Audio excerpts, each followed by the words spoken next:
It's cold in Florida, as crazy as that sounds. So by the time this video goes up, it's going to be already a week and a half, 2 weeks, who really knows, since Dinosaur closed. Which, with the closing of Dinosaur, restaurant stores also closed, and marks the very end and final chapter for Dinoland U.S.A. at Animal Kingdom. Personally, I'm very sad to see that area go. I know a lot of people were anyways. I was kind of sad when even the Chester and Hester's portion of Dinoland had shut down. I have a lot of fond memories playing with my kids in the boneyard. I have a lot of fond memories of when I was a child playing in the boneyard, doing Triceratops spin and going on Primeval Whirl. You know, the Concretosaurus, all of the, you know, squatting dinosaur that was back in the corner. And then as I got older, I am one of those people that appreciates all of the like details of stuff. And Dinoland was just so chock full of little things, especially as I've like started to do a lot more photography and things like that. There's so much like stuff that you could wander around through all of Dinoland, and you would see something new every time you went, which was really cool. It was really fun. I definitely miss that area. I'm gonna miss that area a lot. I've already seen that the sign is gone too, which I have not gone to go see that it's gone in person. And I imagine that the parking lot for Animal Kingdom is probably also going to remove the dinosaur naming for that portion of the lot as well. So just only time will tell when that happens. I'm sure it'll happen once Tropical Americas opens up. So speaking of that, I am excited for Tropical America. As much as I will miss Dinoland, all the memories and stuff I have for it are exactly that. I have plenty of memories of it. I have memories with my kids. I have memories with myself. I was a dinosaur kid growing up, so I absolutely loved the dinosaur ride. I loved the dinosaur movie whenever it came out. Second to last day, I only waited about 45 minutes to get on the ride, and for the most part, it was operating at like full for what it's been for the past few years. I think I even talk about that later from one of the recordings there. But yeah, I went there, went and took a bunch of film photos of Restaurantosaurus and of the dinosaur area. I had taken quite a few film photos of Dinoland, like the Chester and Hester's portion before that had closed, so I kind of decided to go ahead and do that again. If I get those photos developed before I finish putting this video together, you guys will see them. If not, they'll wind up on my Instagram and posted up on my other socials. And I'll probably I might even do an edit on this video and throw them in there after the fact, but I'm lazy and I haven't developed them or sent them out to get developed yet, so we'll see. But I did take took a lot of video, as you guys will see. Basically, you had to scrub through about 2 hours worth of footage, and this was a lot of like short, small clips. So I will apologize, it will seem kind of choppy at parts, but for most of what I recorded, or at least I guess what I was recording, was just stuff that I wanted to kind of remember from the area, stuff that I always thought was interesting, the little things from Restaurantosaurus that I always loved seeing, and you know, that I kind of just wanted to, you know, remember. The final day, that area Restaurantosaurus was definitely packed. Apparently they had buffed up security too, because everyone wanted to take home a souvenir, which I don't blame them. There were a couple of Dinosaur Jr. Tour posters, which Dinosaur Jr. is a band, and they took tour posters from like the 2000s, I want to say, late 90s, early 2000s. And had hung them up in Restaurantosaurus decorations. There was also a giant Godzilla poster that I love every time I go in there. If I could have walked out with it, trust me, I would have, but I don't think I would have gotten very far with security swarming me, and also trying to carry out a very large 5-foot by 3-foot Godzilla poster probably wouldn't have been very easy either. So yeah. But yeah, I ran into quite a few people that were dressed up as Dr. Seeker for the final days. For that weekend, a lot of people are kind of showing up as per the norm whenever one of these ride shows shuts down or gets to its last days. A lot of people show up for it. There's a lot of people taking photos, a lot of people taking video, a lot of people, like I said, dressed up as Dr. Seeker. They had their Dino Institute plushies. They had Dino Institute memorabilia from long time ago. They had Countdown to Extinction stuff, which was the original name for Dinosaur. So it was cool. Again, kind of obviously what happens anytime a show announces that it's closing or a ride announces that it's closing. You get a lot of people that come out to, kind of celebrate and, make one last memory of the place. So, I'm sure I've rambled on long enough at this point. So here's going to be stuff that I shot from that last weekend of Dinosaur and Restaurantosaurus, as well as Dinoland being open. So.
fast fighter. But the result is a breathtaking journey through a prehistoric world where you will witness the most spectacular creatures to ever walk the earth.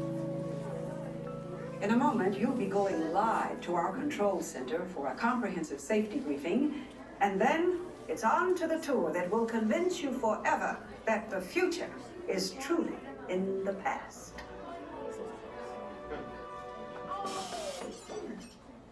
Hello there. Welcome to our little trans-dimensional joyride, folks. I'm Dr. Seeker, your friendly controller, and a heck of a paleontologist, if I do say so myself. But let's not talk about me. Let's talk about you and how you can help me make history today with the Time Rover. It's like this. If I can bring you back from the Cretaceous period, it stands to reason that I can bring back a live dinosaur with you. And not just any dinosaur. Take a look at this guy. He's an iguanodon, and I'm certain that he is the key to understanding these magnificent creatures. I tagged him with a locator during an unauthorized field trip. Otherwise, I'd be traveling with you. Right now, our dino should be about here, at the very end of the Cretaceous period. That's where you're going today. I've arrived, it seems, just in time to correct a little misstatement. Dr. Marsh. That is impossibly close to the giant asteroid impact that destroyed most life forms on Earth. Our tours are designed to take you to the early Cretaceous period. And I can assure you that all time rovers have been securely locked on those coordinates. That's right. See? Securely locked. Access denied. Continue. Of course. We were just talking about seatbelts. Plug them in, use them. It can get kind of choppy out there, so keep your hands and arms inside the vehicle at all times. Flash photography? I wouldn't. It alters the homing signal, and that's not good. Oh, and one more thing. Those locked coordinates? We're in. Now, here's the drill. You follow the homing signal to the iguanodon, then I'll enlarge the transport field, and boom, you're back with one additional passenger extra large. And don't worry about that asteroid. You'll be in and out of there before it even breaks the atmosphere. Trust me, what could go wrong?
sad part about Dinosaur closing is that's basically the last part of Dinoland.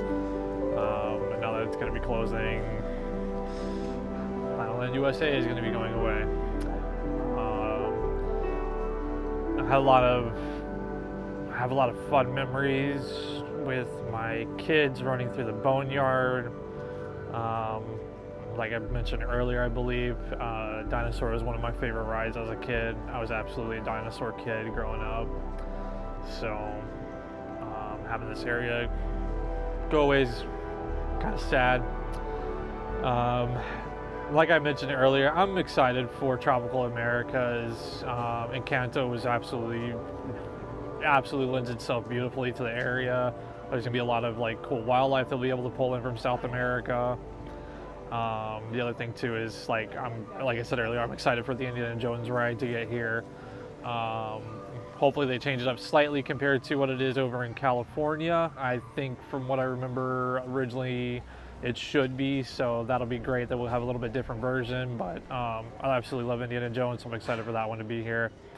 The carousel from some of the photos and stuff looks like it's going to be absolutely beautiful. And then, like I said, the whole area is definitely going to be nicely uplifted from what it was. Unfortunately, Dinoland was definitely showing its age. The campiness and age of it, you know, obviously kind of added into a lot of the charm for the area. But it was time for it to go, so moving carts out. So I guess that's my time to cut it.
Oh, you're fine.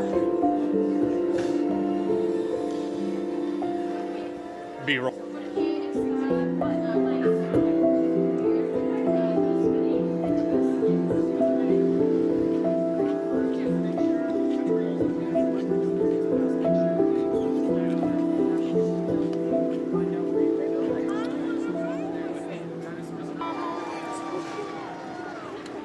Look, it's a dinosaur.